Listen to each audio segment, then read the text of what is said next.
Hello दोस्तों, स्वागत है आप सभी का मेरे यूट्यूब चैनल दासन में। दोस्तों आज जो हम बात करने जा रहे हैं वो बात करेंगे सीटेट जनवरी 2024 के बारे में। हम टाइम मैनेजमेंट की बात करेंगे, पेपर को किस तरीके से करना है और तुक्का कैसे लगाना है। अगर आपको कोई प्रश्न नहीं आ रहा है तो उस प्रश्न का आंसर आप लगाएंगे भी तो उसका सही आंसर लगे, इन सब के बारे में बात करेंगे। ठीक है, चैनल पर नहीं हो तो चैनल को सब्सक्राइब कर लेना, बेल आइकन ऑल को प्रेस कर लेना। अब सबसे पहले हम ये जानेंगे, बहुत से बच्चों को ऐसा होता है कि उन्हें लैंग्वेज समझ में नहीं आती कि हमारी फर्स्ट लैंग्वेज है या सेकंड लैंग्वेज है, या हमें कौन सी वाली लैंग्वेज करनी है या कौन सी वाली नहीं करनी। ये हमारा सबसे बड़ा बच्चों का जो होता है वो बहुत ज्यादा कंफ्यूजन वाला होता है कि सब हमें हिंदी जो हमने पहले नंबर पर ली है वो 91 से करनी है, 121 से करनी है, या हमने इंग्लिश पहले नंबर पर या दूसरे नंबर पर ली, ये वाली बात हमें करनी है। तो आप समझना, देखो हमारा जो टोटल पेपर आएगा वो कितने मार्क्स का आएगा, तो आपको पता 150 मार्क्स का आएगा। कितने मार्क्स का आएगा? 150 मार्क्स का आएगा। और इसकी जो टाइमिंग है वो कितना है, तो आपको पता है 2 घंटा 30 मिनट है। कितनी टाइमिंग है? यानी हमारे पास 150 क्वेश्चन 150 मिनट है। क्लियर बात है? हमारी जो सीडीपी जो स्टार्ट होगी वो क्वेश्चन नंबर 1 से लेकर 30 तक होगी। किस तक स्टार्ट होगा? क्वेश्चन नंबर 1 से लेकर 30 तक होगी। फिर उसके बाद दूसरा जो हमारा पार्ट होगा वो मैथ वाला पार्ट स्टार्ट होगा, वो 31 से लेकर 60 तक स्टार्ट होगा। यहां तक सबका सेम होगा। फिर उसके बाद तीसरा जो हमारा पार्ट स्टार्ट होगा वो स्टार्ट होगा 61 से लेकर 90 तक। ये जो हम बात कर रहे हैं ये कौन से स्तर की बात कर रहे हैं, तो आपको पता है प्राथमिक स्तर की बात कर रहे हैं। किसकी बात कर रहे हैं? हम प्राथमिक स्तर की बात कर रहे हैं। समझना इस वाली बात को, जूनियर वाले स्तर की मैं अभी आगे डिस्कस करूंगा। अब सबसे बड़ी बात जब होती है जब हम 90 तक क्वेश्चन कर लेते हैं, 90 तक क्वेश्चन सबके सेम आएंगे। अब उसके बाद हिंदी सबके लिए पूरी कंपलसरी है। हिंदी सब्जेक्ट जो है आपको पता है ये अनिवार्य है, ये सबको लेनी होती है, ये तो अनिवार्य है। लेकिन आपको संस्कृत या इंग्लिश में से एक और लेनी होती है, ये ऑप्शनल होता है। अब ये ऑप्शनल होता है तो कभी कभी हम क्या करते हैं, हिंदी तो सबको लेनी होती है और संस्कृत और इंग्लिश में सबको एक लेना होता है। अब बात यहां पर ये रहती है कि कुछ बच्चे क्या करते हैं कि मान लीजिए कुछ स्टूडेंटों ने जैसे होता है कि पहले नंबर पर इंग्लिश ले ली और दूसरे नंबर पर हिंदी ले ली। समझना, इंग्लिश की जगह मैं संस्कृत भी कर सकता हूं, तो आप ऐसे समझ लेना। एक और जो पार्ट होता है उन्होंने पहले नंबर पर हिंदी ले ली, समझना इस वाली बात को, और दूसरे नंबर पर उन्होंने संस्कृत ले ली। अब यहां पर उनको डाउट रहता है कि सर 91 से मान लीजिए जिन लोगों ने पहले हिंदी ली है, समझना मैं इस वाली पार्ट को कर रहा हूं, जिन लोगों ने पहले नंबर पर यानी फर्स्ट नंबर पर हिंदी ली है तो उनके जो आंसर स्टार्ट होंगे 191 से लेकर 120 तक, और सेकंड नंबर पर जो उन्होंने संस्कृत ली है उनके संस्कृत के स्टार्ट होंगे 121 से लेकर 150 तक। यानी जिन लोगों ने पहले नंबर पर हिंदी ली है उनको पार्ट ए वाली हिंदी करनी है, क्योंकि 2 पार्टों में हिंदी आएगी, 2 पार्टों में संस्कृत इंग्लिश आएगी। बात क्लियर है? अगर जिन लोगों ने पहले नंबर पर हिंदी ली है तो उनको कौन सा पार्ट करना है, तो आपको पता होना चाहिए उनको पार्ट करना पार्ट ए वाला जो 91 से लेकर 120 तक है। और जिन लोगों ने सेकंड नंबर पर जो संस्कृत ली है उनको 120 पार्ट बी से करना है, जो 121 से लेकर 150 तक करना है। दोबारा समझा, अगर जिन लोगों ने पहले नंबर पर हिंदी ली है तो उनको कौन सा वाला पार्ट करना है, उनको पार्ट करना है 91 से लेकर 120 तक। ये हमारा पहला पार्ट। और सेकंड नंबर पर उन्होंने संस्कृत लिया तो उनका 121 से लेकर 150 तक ये वाला होता है। लेकिन अगर इनके अपोजिट कुछ लोग ऐसा करते हैं कि वो पहले नंबर पर संस्कृत ले लेते हैं या हिंदी ले लेते हैं, तो वो जो पहले नंबर पर संस्कृत या हिंदी लेंगे उनका जो स्टार्ट होगा 191 से लेकर 120 तक, और सेकंड नंबर पर जो हिंदी होगी तो उनका जो स्टार्ट होगा 121 से लेकर 150 तक। दोबारा समझे, अगर जिन लोगों ने पहले नंबर पर हिंदी ली है उनका पार्ट कौन सा? 91 से लेकर 120 तक। सेकंड नंबर पर संस्कृत इंग्लिश लिया तो 121 से लेकर 150 तक। अगर जिन लोगों ने पहले नंबर पर हिंदी या संस्कृत ये वाली ली है, पहले नंबर पर ये लिया संस्कृत या इंग्लिश ये वाली चीज ली है पहले नंबर पर, समझना, तो उनका जो स्टार्ट होगा वो 91 से लेकर 120 तक होगा। और सेकंड नंबर पर जो है वो ये वाला है। आपको समझ लेना, आपको अपने एडमिट कार्ड में देख लेना है कि हमारे पहले नंबर पर हमने हिंदी ली है या संस्कृत लिया। अगर हिंदी ली है तो कौन सा पार्ट करना है आपको? 91 से लेकर 120। तो सेकंड वाला जो संस्कृत होता है वो कौन सा करना? 120 से लेकर 121 से लेकर 150। तो बस इसको आपको ध्यान में रखना। अगर आपने ये वाला सिस्टम गलत कर दिया तो आपका पूरा पेपर खराब हो जाएगा। आपने पहले नंबर पर हिंदी लिया और दूसरे नंबर की हिंदी कर दिया। अगर आपने दूसरे नंबर पर हिंदी लिया, पहले नंबर की हिंदी कर दिया। अगर आपने पहले नंबर पर संस्कृत लिया तो दूसरे नंबर की संस्कृत कर दी, अगर आपने पहले नंबर पर संस्कृत दूसरे नंबर पर संस्कृत लिया और पहले नंबर पर संस्कृत कर दी। तो ये बड़ा बच्चों के लिए कंफ्यूजन है, मैंने आपको बहुत अच्छे तरीके से बता दिया। अगर आपके एडमिट कार्ड में पहले नंबर पर हिंदी है, दूसरे नंबर पर संस्कृत है, तो हिंदी के जो क्वेश्चन 91 से स्टार्ट हो रहे होंगे दोस्त आपको वो करने हैं, और संस्कृत के 121 से जो स्टार्ट हो रहे वो वाले करने हैं। अगर आपके एडमिट कार्ड में पहले नंबर पर संस्कृत या इंग्लिश है, दूसरे नंबर पर हिंदी है, तो संस्कृत वाला पार्ट आपको 91 से स्टार्ट करना है और हिंदी वाला पार्ट आपको 121 से लेकर 150 तक करना है। ये वाला क्लियर समझ में आ गया। अब दूसरी जो हम बात कर रहे हैं वो टाइम मैनेजमेंट की कर रहे हैं, जो सबसे ज्यादा इंपॉर्टेंट है, जो सबसे ज्यादा इंपॉर्टेंट है, ये वाली बात आपको समझनी है। देखो हमारा जो पेपर होगा, जो हमारा एग्जाम होगा, समझना इस वाली बात को, टाइम मैनेजमेंट। हमारा जो एग्जाम होगा वो कितने घंटे चलेगा, वो 2 घंटा 30 मिनट चलेगा। कितने घंटे चलेगा, 2 घंटा 30 मिनट चलेगा। शुरू कहां से होगा तो आपको पता 9:30 से लेकर 12 बजे के बीच में होगा। ये वाली बात भी आपको बहुत अच्छे तरीके से पता। अब समझेंगे क्या हम, मान लीजिए हमको ये पार्ट जो एग्जाम है, जो हमारा ये एग्जाम है, वो हमको 3 पार्ट में करना है। कितने पार्ट में करना है, 3 पार्ट में करना है। कभी भी आप किसी भी एक सब्जेक्ट को लेके मत बैठिएगा। मान लीजिए ये जो मैंने आपको 5 सब्जेक्ट बताए, सीडीपी, मैथ, ईवीएस, हिंदी और संस्कृत, इनमें से कभी भी आप किसी भी एक सब्जेक्ट को लेके मत बैठिएगा।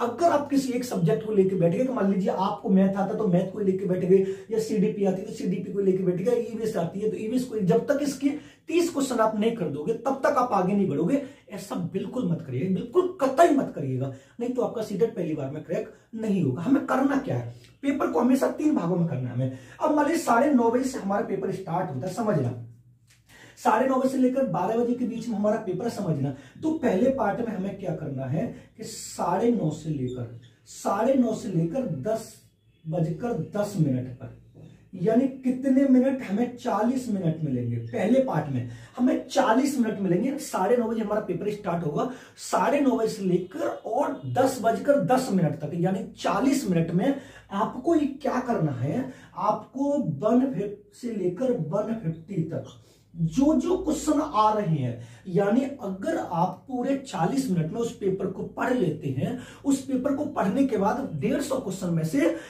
कम मैं आपको पूरा की पूरी उम्मीद और पूरा का पूरा क्या क्लियर बता रहा हूं, कम से कम 60 प्रश्न आपको ऐसे होंगे जो आपको पूरे तरीके से पता होंगे, जो आपको पूरे तरीके से पता होंगे। अगर आपने 150 क्वेश्चन में से 40 मिनट में वो 60 प्रश्न जो पूरी तरीके से आपको पता है वो आपने कर लिए, तो ये 60 प्रश्न आपके ठीक हो गए। अब बात ये नहीं, आपको 5 सब्जेक्टों में जो जो आपको याद है, जो पहली नजर में आपको आंसर पता चल जाए। जैसे उसने पूछा हार्वर्ड गार्डनर ने बुद्धि का सिद्धांत कौन सा दिया, बहुबुद्धि का सिद्धांत दिया। अगर आपको पता अपसारी चिंतन के शिखर, जिसके 1 से अधिक आंसर होते हैं, ऐसे प्रश्न जो आपको पहली नजर में आ जाए, तो वो 40 मिनट में आपको ये पूरे के पूरे कर देना, और 150 में से कंपल्सरी आपको 60 से 65 क्वेश्चन मिल जाएंगे। क्लियर बात है। फिर उसके बाद हमारा दूसरा पार्ट स्टार्ट होगा, समझना।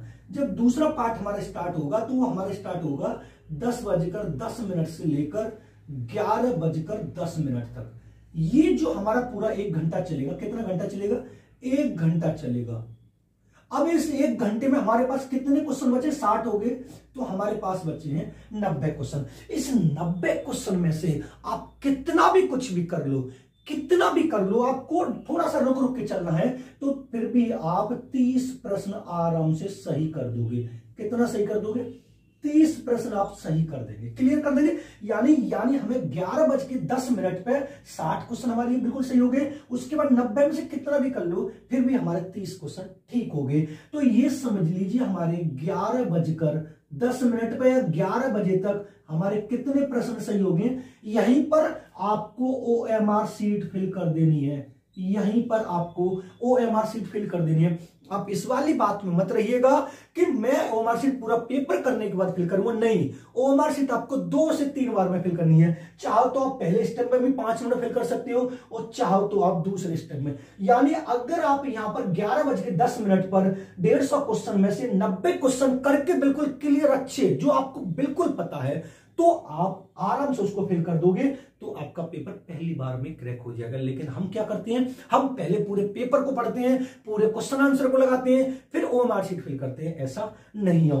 कभी कभी कुछ बहुत से स्टूडेंट ऐसे होते हैं जो पहला मैथ ही पकड़ के बैठते हैं, ना पहले मैथ करूंगा तो मैथ में 1 घंटा ले जाते हैं, या सीडीपी में 1 घंटा। नहीं, जो प्रश्न हमें पहली बार में आंसर पता चल रहा है उसका आंसर लगा दीजिए, जो नहीं पता चल रहा है उसको छोड़ते चलिए। पहली बार में तो आपको मुश्किल से आधा मिनट में एक क्वेश्चन पर पढ़ना है, बस पढ़ते समय राइट आंसर पता चल जाए टिक करो। थोड़ा सा सोचने पर मजबूर कर रहा है, छोड़ते चलो। जो सोचने पर थोड़ा देर मजबूर कर रहा है वो आपको सेकंड पार्ट में करना है, वो आपको इस वाले पार्ट में करना है। अब उसके बाद जब हमारा थर्ड पार्ट आता है, दोस्त, तो आपको समझना हमारे पास टाइम कितना बच रहा है, 11:10 से लेकर 12 बजे तक।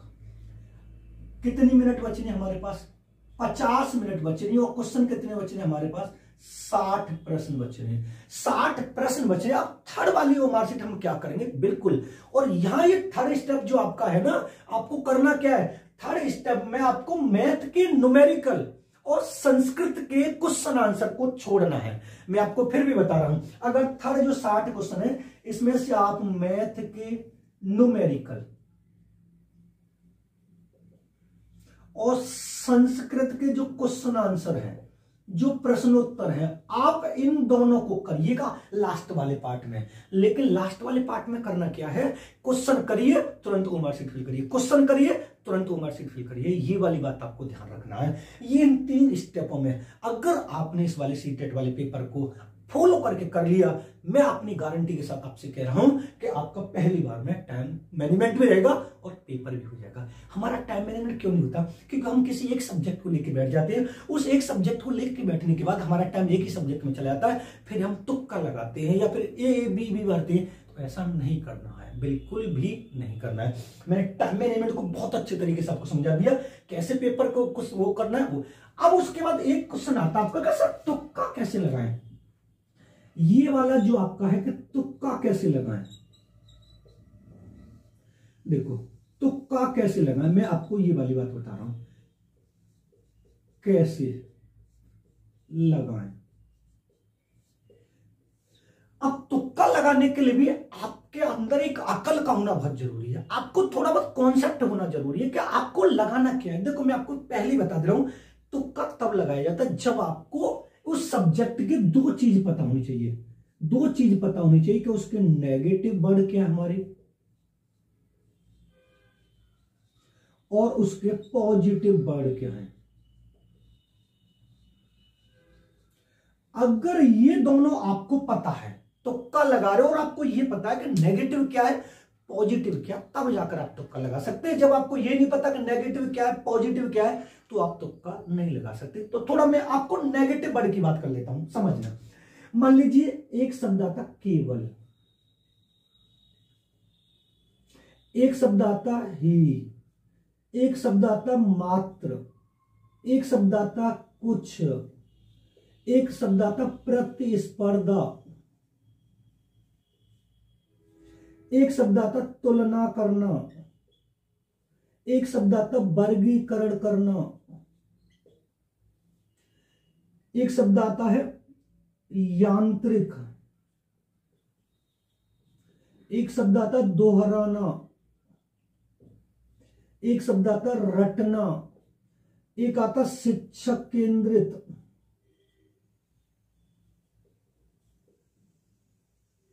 एक आता पाठ्य पुस्तक।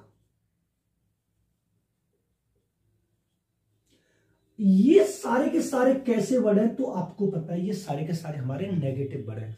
यानी केवल, ही, कुछ, मात्र, सदैव, रटना, दोहराना, ये कभी नहीं लगाने हैं। ना हमें हिंदी की पेडागोजी करेंगे तो ना हमें व्याकरण लगाना, ना हमें शुद्ध उच्चारण लगाना, ना हमें शब्द ज्ञान लगाना, ना हमें अक्षर ज्ञान लगाना, ना हमें मात्रा ज्ञान लगाना। ये सारे के सारे कौन से हैं, नेगेटिव वर्ड हैं।